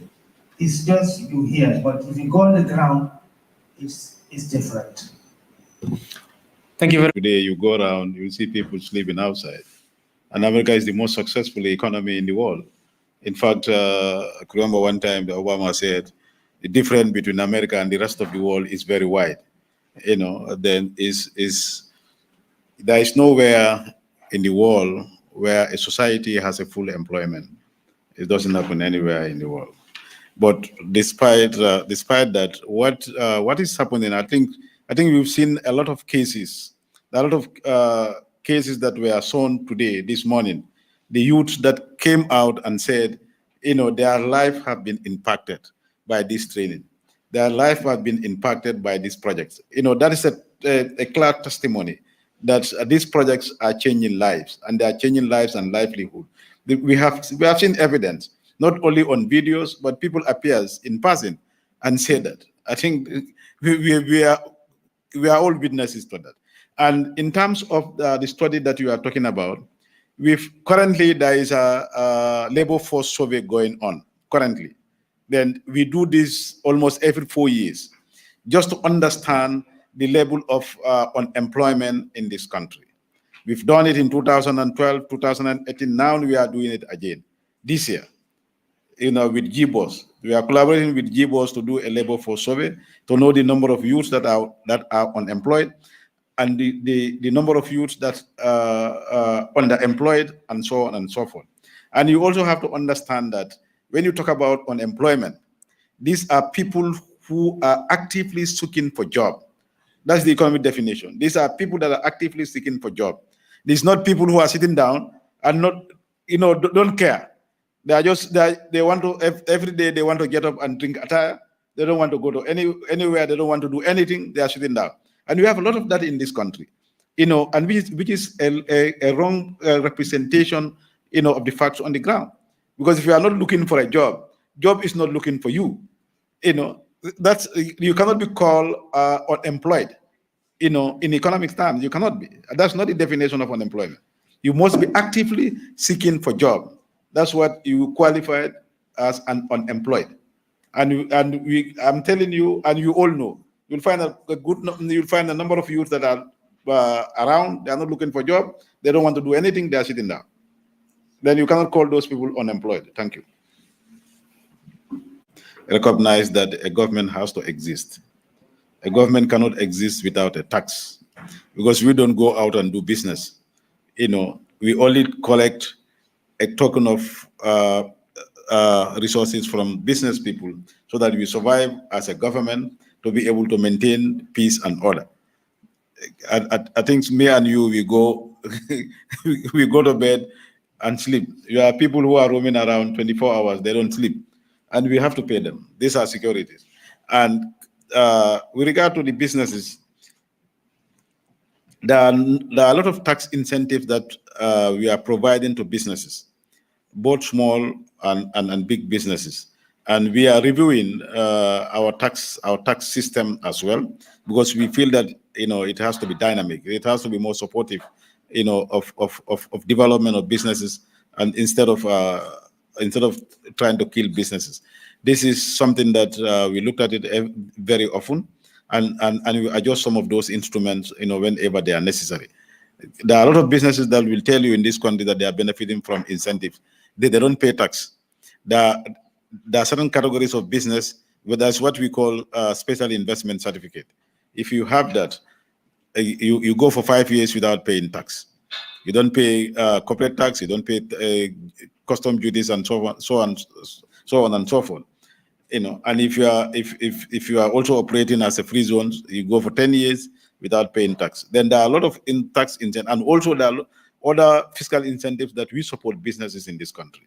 Then with that, we believe that the businesses will continue to be competitive, and also as we continue to improve the business environment, which we are, occasionally we review that and see what are the obstacles, what are the challenges, which include tax, then and we try to improve on them so that they can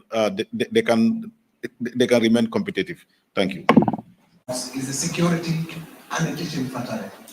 The Gambian college is now privatized. People are paying school fees to go to the college. So it has reduced the number of teachers in the. So I want to know whether these components, the 4 components, whether you are thinking of bringing another program to replace TechIFI. Speaking by all the partners, saying that the fact that we had a program that brought together different partners was quite innovative, and we believe a good example for the future in the Gambia, but also for the future in other countries. It allowed us to work with common goals and applying a cross-cutting perspective, what we called an integrative approach. By having 4 partners looking at different sectors, we believe also that the intervention was really holistic. Having said that, by the achievements that we all celebrated here today, we would be willing to replicate it in the future. And we are amongst ourselves, amongst donors, with the government, trying to look for ways forward to scale up what was initiated with the TechIFI program. So the answer in a nutshell is yes, we are looking for that. And of course, unfortunately, we cannot tell you when these will come. Thank you so much. During the official opening, we said that it has been repeated that TechIFI projects, the projects that implemented the TechIFI are going or are closing today. But the TechIFI as a concept and as a program stays. And it was also said that for the fact that it is linked, the closing is linked to the launching of the Employment Policy and Action Plan, tells you that there is a program coming up to continue and sustain what TechIFI has been doing creating jobs for young people. So the individual projects are going on, but the program stays. Employment policy is coming to even give it more prominence to ensure that it continues.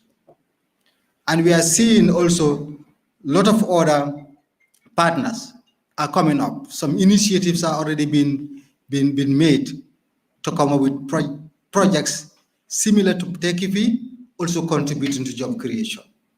So just the fear that the TechIFI projects are going does not mean that the efforts to create employment will stop. It is continuing. And just recently, even the Ministry of Higher Education are looking at initiatives where sponsorships can be available to people who want to learn skills. All this shows that what TechIFI has been doing has been a concept that has proven to be effective. And therefore, government partners and other partners are coming up with other initiatives to ensure that the concept of making it here in the Gambia, creating employment for young people, either through the MSME angle or through the skills angle, is intensifying and is not going to stop. Thank you. I think it's, should I say, it's natural that even if you go to where businesses are registered, not all businesses that are established will eventually exist in the next 5-10 years. So something will happen.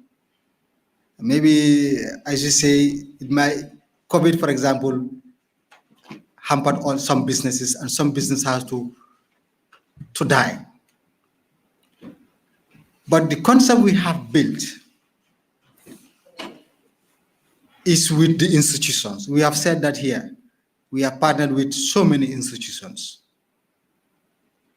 JIPA, for example, they were running the Export Advancement Program. The NEDIS, SIG, GYCC, GTCI, and JIPA itself, they were running our entrepreneurship training programs. Our business development services are also being provided by these institutions. The mini grants, the mini loans were being offered by NACUC and SDF. These institutions exist here. They have the capacity, they have the experience to continue to provide this if the needs arise, or if there are further partners that are ready to invest in this. And I can tell you that currently we have the GIZ regional project partnering with NACUC to provide grants to small businesses. So what I'm trying to say is that the projects are going, but what we were providing, we have built capacity, collaborated with institutions, and these institutions are here to assist small businesses. If you have issues, you can easily go to JIPA. They have units that can assist small businesses to be able to help them to weather some of the storms. You go to some of the chambers, GTCI, GYCC in particular, are there to help small businesses also to be able to help them navigate some of the challenges. So the platform is there. The institutions are there who have enhanced capacity to be able to continue some of these services.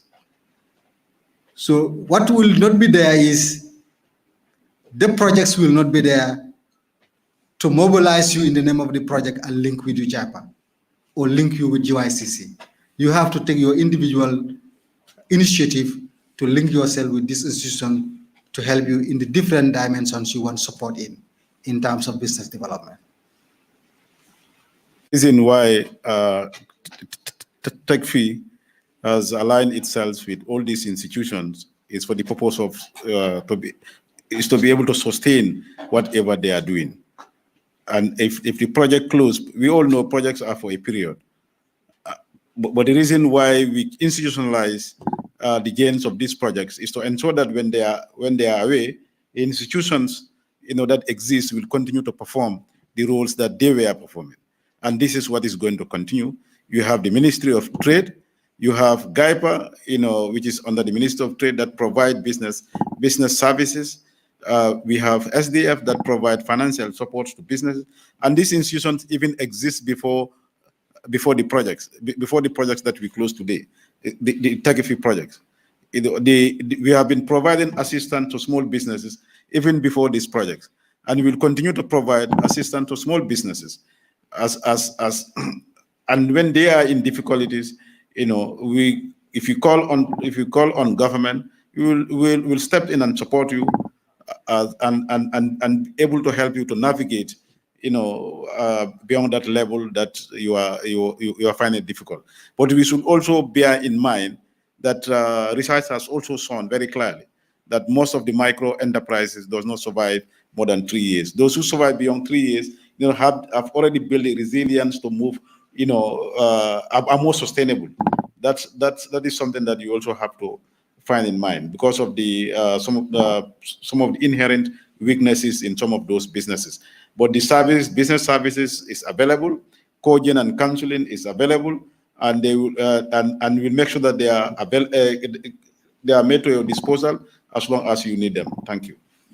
We have tried to, and we're very deeply engaged to ensure autonomy and resilience to all these youth entrepreneurs. Autonomy and resilience. Challenges are part of the business. Failure is a key part of a successful business. And to succeed among the failure or to go beyond the failure, we need capital. Capital, not only financial capital, but also knowledge capital. So access to finance, access to training, but also very key social capital. So it was also a major target of our interventions to promote the networks. As it has been said before, the institutions are there and the entrepreneurs know by the coaching and the monitoring that we have mentioned before, they know where to go. And this is the essence of a sustainable business, having the capital on all these 3 dimensions. Thank you. International Trade Center, and of course, PS Damfa from Motai for answering those questions. And we'd like to thank the media also for taking the time to come to this very important event and also clearing some of the doubts that you might have had since the TechFE is has finally phased out. So I was your moderator, Abdullah Jaite. Thank you very much and have a nice day.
If you want to receive monies from UK, Europe, USA, Canada, Switzerland, and the rest of the world, SuperSonics Money Transfer has got you covered. With the largest payout network in the Gambia, you can now receive your monies anywhere you are, from Kartong to Koina, with less hassle. Yes! You can receive monies from your family and friends in UK, Europe, USA, Canada, Switzerland, and the rest of the world with our safe, secure, fast, and convenient service that offers you the largest selection of payout locations in the Gambia.